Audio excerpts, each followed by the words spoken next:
As we close this series, one final truth deserves clarity. History is not fixed. It is shaped by what we choose to repeat and what we allow to fade. World War II has been told and retold for generations. Yet the order of sacrifice often slips out of focus. Restoring that order is not revisionism, it is responsibility. Britain's role in the war was not about dominance or conquest. It was about survival. Survival under bombing, survival at sea, survival when allies were distant and defeat felt closer than victory. These conditions forged decisions that reshaped the conflict, decisions made without certainty, applause, or guarantees. For American and Canadian audiences, this perspective adds dimension to familiar stories. It reminds us that Allied victory was not a sudden awakening of strength, but a long, uneven journey. One nation held the line early, another delivered decisive weight later. Both roles mattered. One could not succeed without the other. The danger of simplified history is not pride, it is misunderstanding. When we forget how close defeat once was, we underestimate the value of preparation, alliances, and resilience. Britain's early wins were not glamorous, but they were essential. They prevented total collapse. They preserved options. They kept hope alive long enough for power to arrive. This is why Britain's war still matters today. It teaches that endurance can be as decisive as force, that intelligence can rival firepower, that refusal can change outcomes even when victory seems impossible. World War II did not follow a straight line. It bent under pressure. It nearly broke. It survived because one country chose resistance when surrender was easier. That choice reshaped the world that followed. Remembering this does not take anything away from America's sacrifice. It honors it more fully, because it shows that when American troops crossed oceans, they were not entering chaos. They were joining a structure built through years of struggle. Victory is never owned by the final moment alone. It belongs to every step that made that moment reachable. As viewers, we carry a quiet responsibility to question clean narratives, to respect timelines, to honor those who fought when the ending was unknown.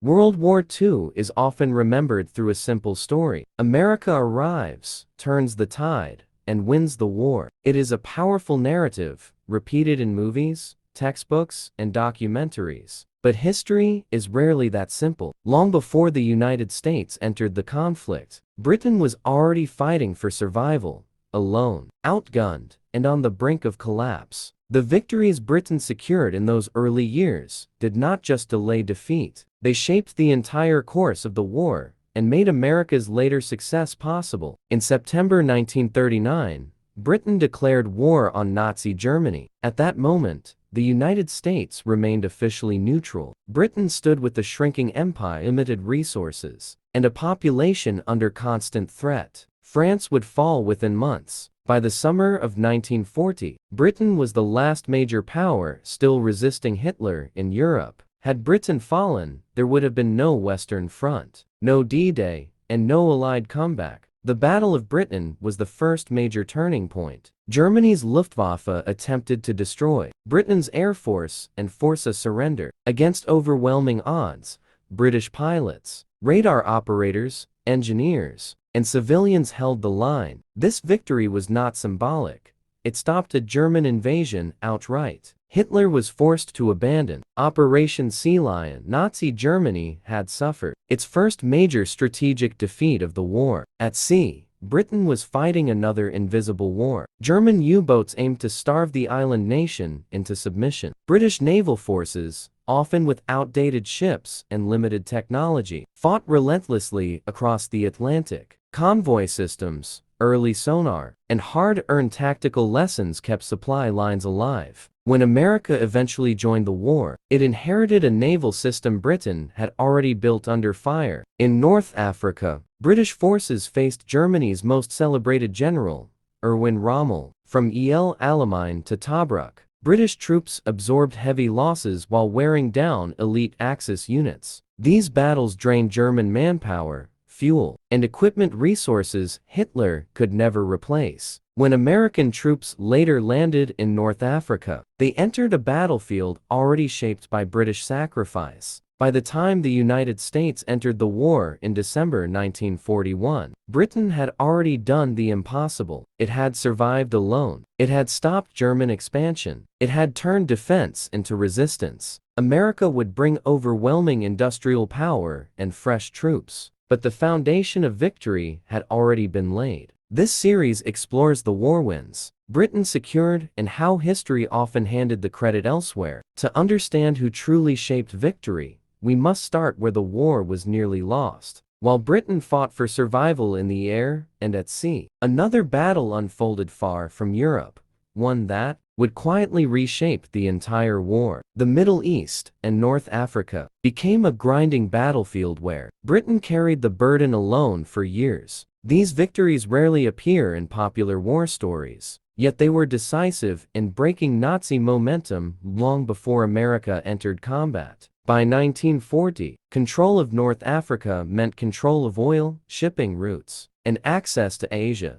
If Germany reached the Suez Canal, Britain's global lifeline would be severed. British forces, stretched thin across continents, faced Italian armies first, then the arrival of Germany's elite Afrika Corps under Erwin Rommel. Rommel's reputation would later become legendary, but his early opposition came almost entirely from British troops. The Siege of Tobruk became a symbol of endurance. For over 8 months, British and Commonwealth soldiers held the port under constant bombardment. Cut off, outnumbered, and undersupplied, they denied the Axis a vital supply hub. This forced Rommel to overextend his lines across the desert, creating weaknesses Britain would later exploit. Tobruk did not fall because Britain refused to break. The turning point came at El Alamein in 1942, often reduced to a footnote in American-centered narratives. El Alamein was a crushing strategic defeat for Germany. British forces, reorganized and reinforced, stopped Rommel cold. Then they pushed him back across hundreds of miles of desert. Winston Churchill later called it the beginning of the end, not just for North Africa, but for Axis confidence itself. These battles did more than secure territory. They destroyed experienced German units, burned irreplaceable fuel, and shattered the myth of German invincibility. By the time American forces landed in North Africa during Operation Torch, the Axis had already been weakened by years of British resistance. The battlefield America entered was not fresh, it was exhausted. Britain's role as a testing ground for modern warfare is often overlooked. Tank tactics, desert logistics, air-ground coordination, and supply chain management were refined through costly trial and error. When American commanders later adopted these methods, they were building on British experience, paid for in blood. None of this diminishes America's contribution, but timing matters in war. Britain fought when defeat seemed inevitable. Britain absorbed the first blows, made the first mistakes, and learned the first lessons. Without these early victories, there would have been no stable front for America to join. History tends to favor the final chapter, not the opening struggle. But wars are not won in a single moment. They are won through endurance, sacrifice, and survival. In North Africa, Britain did not just fight, it reshaped the war before the world was watching. While the deserts of North Africa burned, Britain was also fighting a quieter but equally decisive war. One of intelligence, deception, and survival in the shadows. This unseen struggle would shape Allied victory more than any single battlefield, yet its credit is rarely placed where it belongs. At the center of this effort was Britain's code-breaking operation at Bletchley Park. Long before America entered the war, British mathematicians, linguists, and engineers were already locked in a race against time to crack Germany's most complex encrypted messages. The Enigma code protected Nazi military communications across Europe and the Atlantic. Breaking it meant knowing where German submarines lurked, where armies planned to move, and when attacks would begin. British codebreakers succeeded years before the war's turning point. This intelligence, known as Ultra, allowed Britain to reroute convoys away from U-boat wolf packs, saving thousands of ships and countless lives. It also exposed German weaknesses in North Africa and Europe. When American forces later received this intelligence, they stepped into an information network Britain had already built under extreme secrecy. Deception became another British weapon. Operation Mincemeat stands as one of the most audacious intelligence victories of the war. British planners planted false invasion plans on a corpse, allowing the body to drift ashore into enemy hands. German high command accepted the deception as truth, diverting forces away from the real target. The single operation saved tens of thousands of Allied lives and proved Britain's mastery of psychological warfare. In the skies over occupied Europe, the Royal Air Force carried the bombing campaign when few others could. Night after night, British crews flew deep into enemy territory, absorbing catastrophic losses. These missions forced Germany to divert fighters, anti-aircraft guns, fuel, and manpower away from the Eastern Front. Long before American daylight bombing began at full scale, Britain was already stretching Germany's defenses to the breaking point. Britain also served as the training ground for the future Allied invasion of Europe. Airfields, ports, intelligence hubs, and logistics networks were built and refined over years of British preparation. When American troops arrived in large numbers, they did not start from nothing. They entered a war machine already tested, repaired, and improved through British experience. These victories were invisible by design. Intelligence cannot be celebrated without being compromised. Deception must remain hidden to succeed. As a result, Britain's most decisive contributions were buried beneath secrecy for decades after the war ended. The irony is sharp. The quieter the victory, the easier it is to forget who achieved it. Yet without British intelligence dominance, Allied forces would have fought blind. Without British deception, invasions would have cost far more lives. As the war moved closer to Europe's liberation, one moment would come to define Allied victory in the public imagination: D-Day. The beaches of Normandy are often remembered as America's greatest hour. Yet the truth is more complex. By the time Allied soldiers landed in France, Britain had already spent years preparing, planning, and paying the price for that moment. The idea of a cross-channel invasion existed long before. American forces were ready to fight in Europe. British planners studied the failures of earlier amphibious assaults, including the costly Dieppe raid of 1942. That operation ended in disaster, but it provided brutal lessons: beach defenses, landing craft design, naval gunfire coordination, and air support were all re-evaluated. The lives lost at Dieppe shaped the success of Normandy. Britain also provided the physical and strategic foundation for D-Day. Southern England became a vast staging ground. Ports were expanded, airfields multiplied, roads reinforced, and entire towns reorganized for war. Millions of tons of supplies were stockpiled under constant threat of German attack. This transformation was carried out while Britain continued fighting on multiple fronts. Deception once again played a decisive role. Operation Fortitude, designed and led primarily by British intelligence, convinced German commanders that the invasion would land at Pas de Calais rather than Normandy. Fake armies, false radio traffic, inflatable tanks, and double agents created an illusion so convincing that German forces remained in the wrong place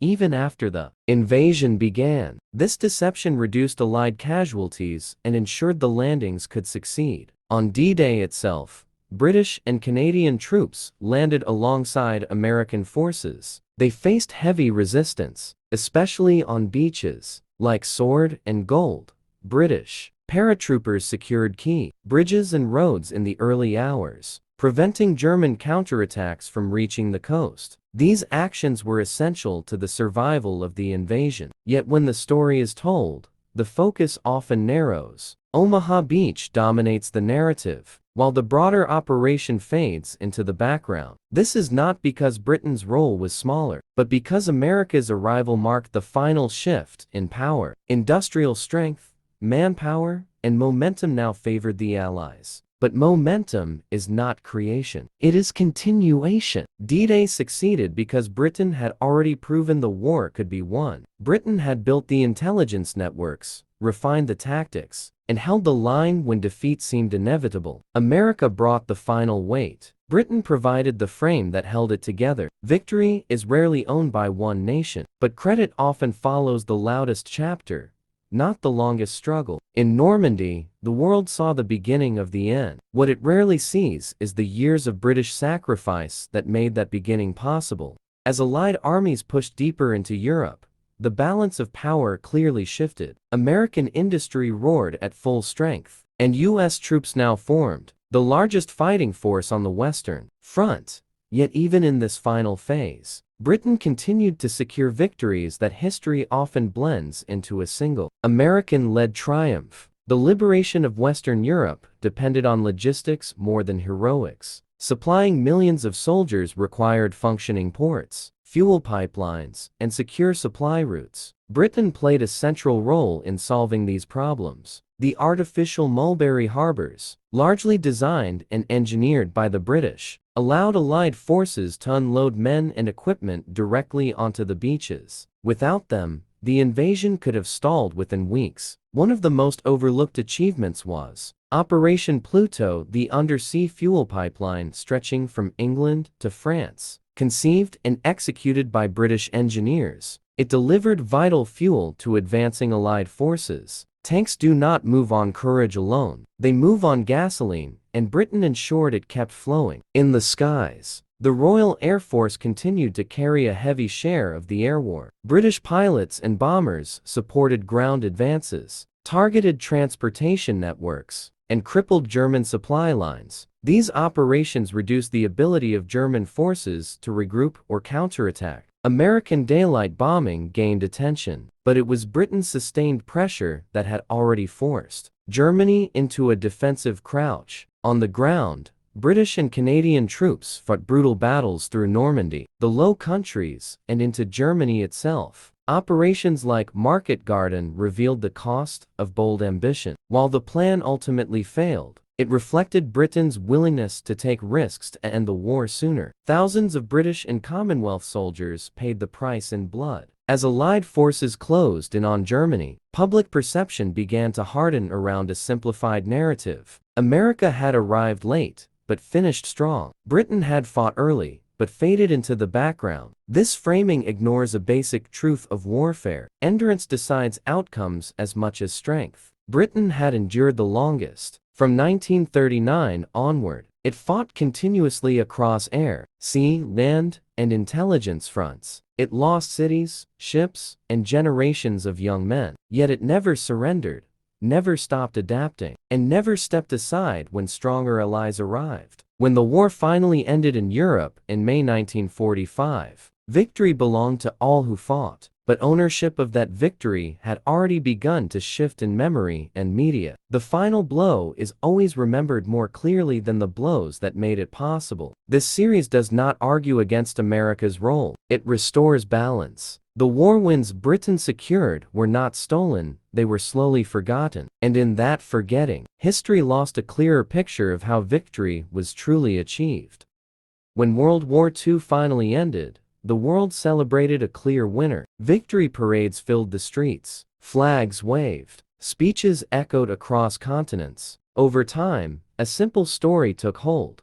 America saved Europe, defeated Nazi Germany, and emerged as the undisputed hero of the war. It is a story built on real sacrifice, but it is not the whole truth. Britain's war did not begin with momentum or confidence. It began with fear, isolation, and uncertainty. From 1939 to 1941, Britain stood alone against the most powerful military machine Europe had ever seen. In those years, there was no guarantee of survival. Every convoy lost, every city bombed, every pilot killed brought the nation closer to collapse. Yet Britain held on. That survival changed everything. By refusing to fall, Britain denied Germany total control of Western Europe. It kept the Atlantic open, preserved a base for future operations, and forced Hitler to fight a prolonged war on multiple fronts. These were not minor achievements. They were strategic victories that shaped the outcome of the entire conflict. When the United States entered the war,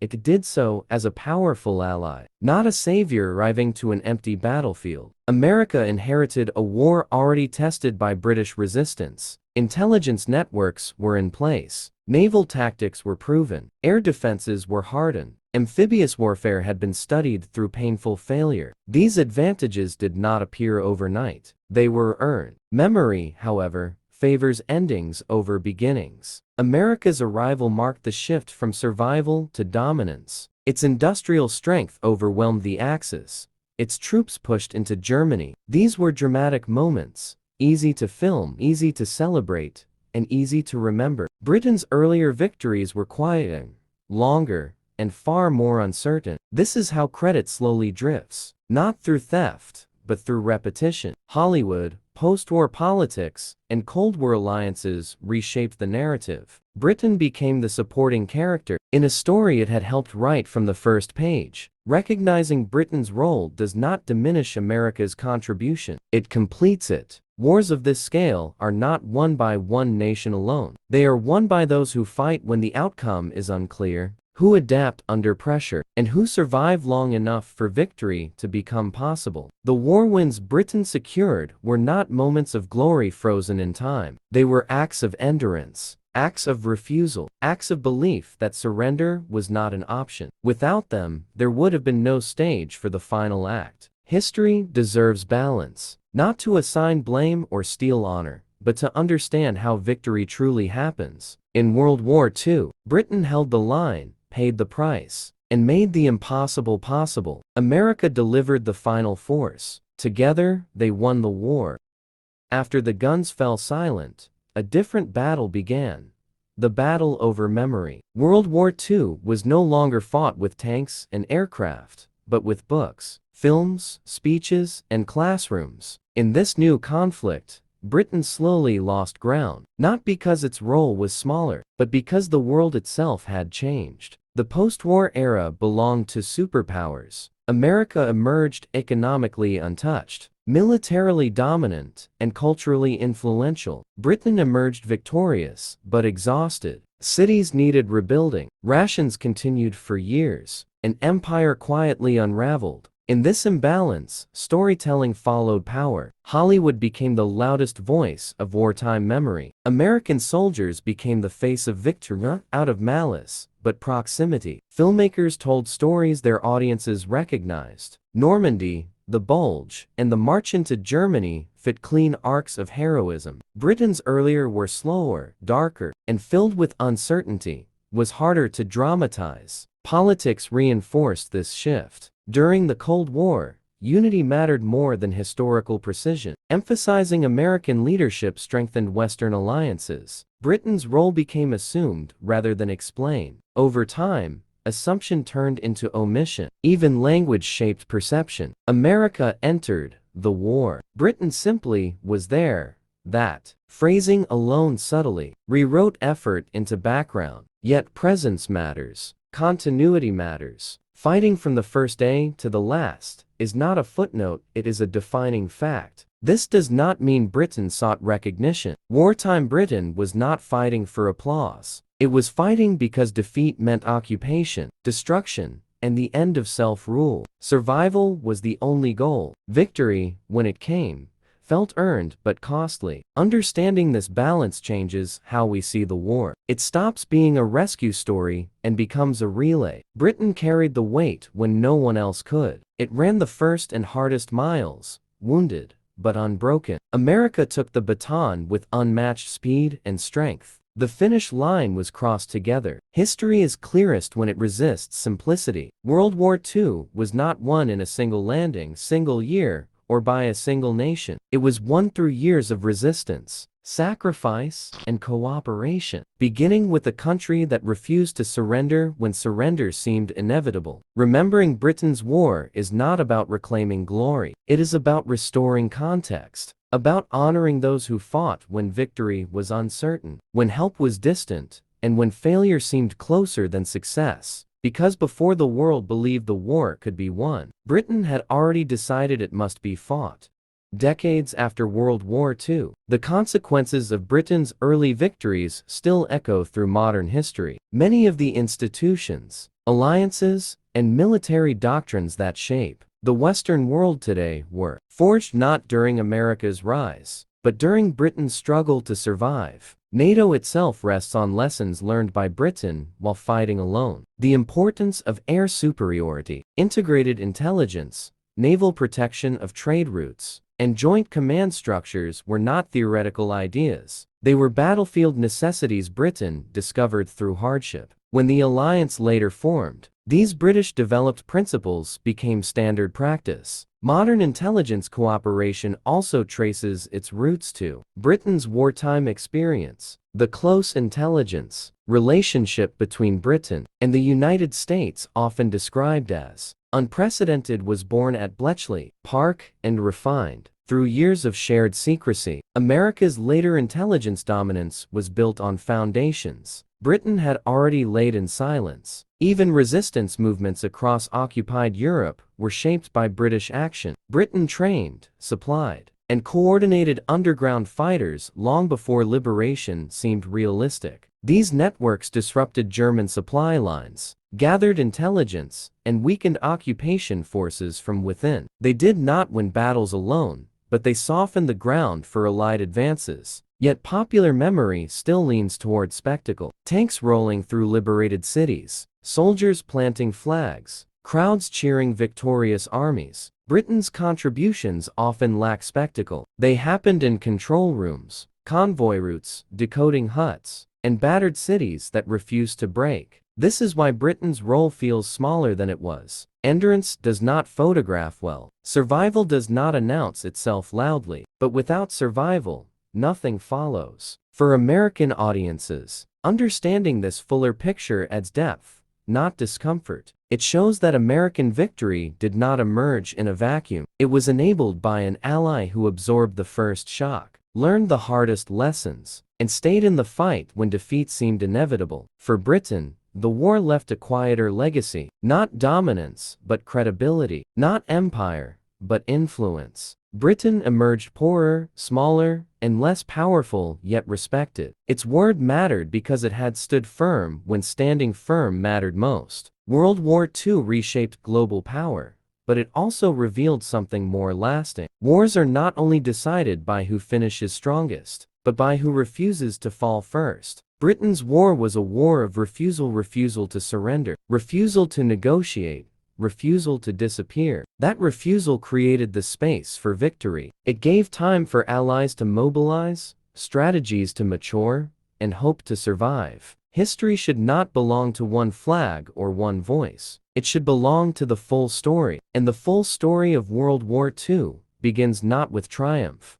Every generation inherits a version of history, not the full record, but the version that survived retelling. Over time, repetition turns emphasis into belief, and belief into certainty. World War II is no exception. What most people remember today is not wrong, it is simply incomplete. For audiences in the United States and Canada, the war often begins with Pearl Harbor and ends with victory in Europe and Japan. It is a powerful arc. But when we widen the lens, a deeper truth appears. Long before America was ready to fight, the outcome of the war was already being shaped by a nation that refused to disappear. Britain's victories were rarely clean or dramatic. They were defensive, desperate, and uncertain. They were fought with limited resources, aging equipment, and the constant fear that help might never come. That is precisely why they mattered. These were not victories built on overwhelming strength. They were victories built on endurance. Understanding this does not challenge American pride. It strengthens it,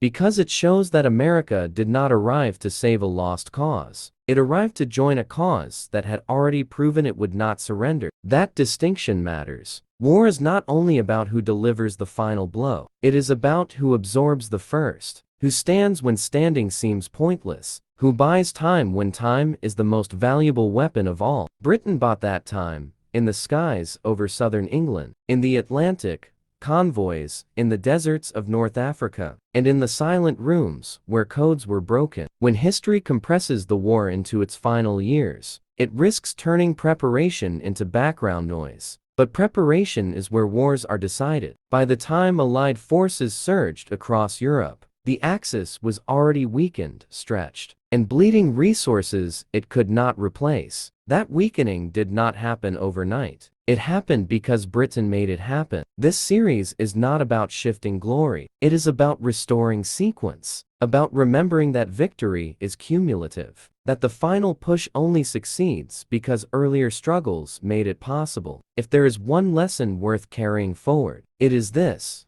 alliances matter most when they are uneven. When one partner fights early and another arrives later. When sacrifice is not synchronized, but shared over time. World War II was won because that imbalance was accepted, not resented. Britain did not win the war alone. America did not win it alone. But Britain's early wins ensured there was still a war left to win. History becomes clearer when we honor the full timeline, not just the triumph, but the survival that came before it. Because before victory was inevitable, it was uncertain. And in that uncertainty, Britain stood.